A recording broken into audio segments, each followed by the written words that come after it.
সাহা অধ্যয়নালয়ের পক্ষ থেকে সবাইকে স্বাগতম।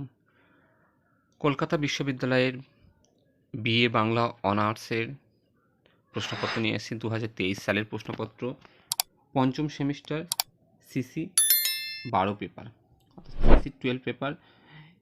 এর আগে সিসি 11 দেওয়া হয়ে গেছে এবং সংক্ষিপ্ত প্রশ্ন উত্তরগুলোও দেওয়া ছিল। এখানেও ঠিক তেমনভাবে সংক্ষিপ্ত প্রশ্ন উত্তরগুলোও দেওয়া হবে, বলে দেবো আজকের এই ভিডিওর মাধ্যমে। এই প্রশ্নপত্র যেমন দেখানো হবে তেমনই এই সংক্ষিপ্ত যে প্রশ্নগুলো আছে, 15টা সংক্ষিপ্ত প্রশ্ন, তার উত্তরগুলো দিয়ে দেওয়া হবে। সঙ্গে থাকো, পুরো ভিডিওটা দেখো, আশা করি উপকারে আসবে। চলো শুরু করা যাক। দেখো, প্রথম যেটা প্রশ্ন রয়েছে, প্রথমে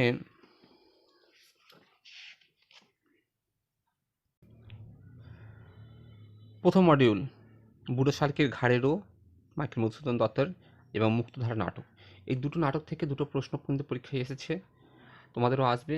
প্রথম দেখো, বুড়ো শালিকের ঘাড়েরও থেকে একটা প্রশ্ন এসছে, যেটা হচ্ছে হাস্যরস সৃষ্টির মধ্য দিয়ে সমাজ শোধনের যে পন্থা মাইকেল মধুসূদন দত্ত তার বুড়ো শালিকের ঘাড়েরও প্রহসনে গ্রহণ করেছেন, তার স্বরূপ লেখো।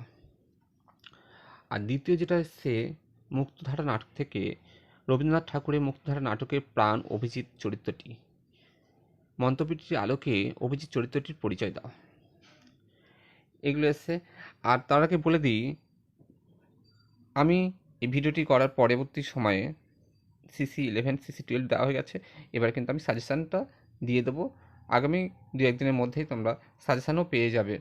আর প্রশ্নর বিশেষ করে যে উপন্যাস বা গল্প, যে প্রবন্ধ যেগুলো আছে তোমাদের পাঠ্য রয়েছে, নাটকগুলো পাঠ্য রয়েছে, সেই নাটকগুলোর কিন্তু পিডিএফ কিন্তু আমি আমার টেলিগ্রাম চ্যানেলে কিন্তু আপলোড করে দিয়েছি। তোমরা সেখান থেকে কিন্তু তোমাদের যদি প্রয়োজন হয় তোমরা সেখান থেকে নিয়ে নিতে পারো। তোমরা ভিজিট করো নতুন টেলিগ্রাম চ্যানেল, সেখানে কিন্তু আমি সব পিডিএফ আকারে দিয়ে দিয়েছি। দ্বিতীয় মডিউলটা রয়েছে দুটো নাটক, একটা হচ্ছে মন্মথ রায়ের কারাগার নাটক আর উৎপল দত্তের টিনের তলোয়ার। দুটো নাটক থেকে দুটো প্রশ্ন এসছে। কারাগার নাটকে সঙ্গীতের ভূমিকা সম্পর্কে আলোচনা করো। আর আমি একদিন থেকে ব্রহ্মার সমান, আমি দেবশিল্পী বিশ্বকর্মা, এই উক্তির আলোকে ক্যাপ্টেন বেনি মাধবের চরিত্রটি বিশ্লেষণ করো। এখানে বলে রাখি, যখন বেনি মাধব এসছে, তোমাদের কিন্তু ময়না চরিত্রটি কিন্তু খুব ভালোভাবে পড়ে রাখবে, 2024 জন্য খুব গুরুত্বপূর্ণ। তৃতীয় মডেল থেকে যেটা প্রশ্ন আসছে সেটা হচ্ছে রঙ্গমঞ্চের ইতিহাস, বিভিন্ন থিয়েটার রয়েছে, থিয়েটারে সম্পর্কে তোমাদের পরীক্ষা প্রশ্ন আসবে। এখানেও এসছে থিয়েটারে। প্রথম এসছে দেখো, বাংলা রঙ্গমঞ্চের ইতিহাসে জোড়াসাঁকো নাট্যশালার অবদান আলোচনা করো। দ্বিতীয় এসছে বাংলা রঙ্গমঞ্চের ইতিহাসে নাট্য নিয়ন্ত্রণ বিল এক কলঙ্কজনক অধ্যায়, পরিপ্রেক্ষিত সহ বিষয়টি সংক্ষেপে আলোচনা করো। 5 নম্বরের প্রশ্ন দেখো, প্রথম মডিউলে এসছে বুড়ো শালিকের ঘাড়েরও প্রহসনে যে কোনো একটি নারী চরিত্র পরিচয় দাও।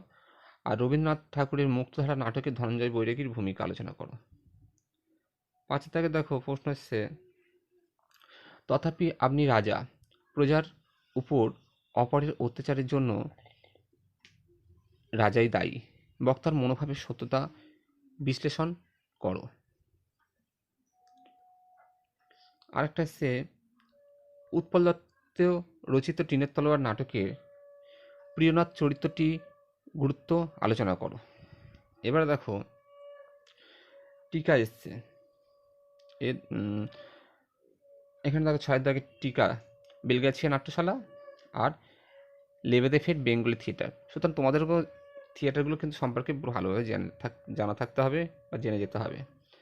এবারে দেখো, 3টে মডিউল থেকে 3টে প্রশ্ন এসছে, একটা করতে হবে। 7 দাগের দৈব শক্তির সঙ্গে যার লড়াই মানুষের অভিশাপকে সে গ্রাহ্য করে, উক্তিটির তাৎপর্য ব্যাখ্যা করো। আমি দ্বিতীয় প্রশ্ন আসছে দেখো, আমি কলকাতাতে পেয়েছি হাতের মুঠোয়, আমি ওই বাবুদের পেয়েছি পায়ের তলায়, কার উক্তি, কেন সে এমন কথা বলেছে। তারপরে দেখো, নবনাট্য আন্দোলনের সংক্ষিপ্ত পরিচয় দাও। চলো এবার আমরা দেখে নেব সংক্ষিপ্ত প্রশ্ন যে 15টি সংক্ষিপ্ত প্রশ্ন আছে সেই প্রশ্নটার সঙ্গে সঙ্গে আমরা উত্তরটাও জেনে নেব। প্রথম প্রশ্ন আছে, বুড়ো শালিকের ঘাড়েরও প্রথম কবে প্রকাশিত হয়? উত্তরটা হবে 1860 সালে। এটি মাইকেল মধুসূদন দত্ত রচিত প্রহসন। দ্বিতীয় প্রশ্নের উত্তর হবে, মুক্তধারা নাটকটি প্রকাশকাল লেখো। মুক্তধারা নাটকটি প্রকাশকাল হচ্ছে 1329 বঙ্গাব্দ। একটি রবীন্দ্রনাথ ঠাকুরের লেখা নাটক। ফতেমা চরিত্রটি কোন নাটকে পাওয়া যায়? ফতেমা চরিত্রটি পাওয়া যায় মাইকেল মধুসূদন দত্তের বুড়ো শালিকের ঘাড়েরও নাটকে। ন্যাশনাল থিয়েটারের প্রতিষ্ঠাকাল কবে?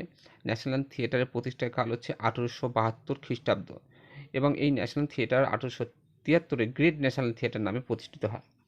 সুতরাং ন্যাশনাল থিয়েটারের প্রতিষ্ঠাকাল হবে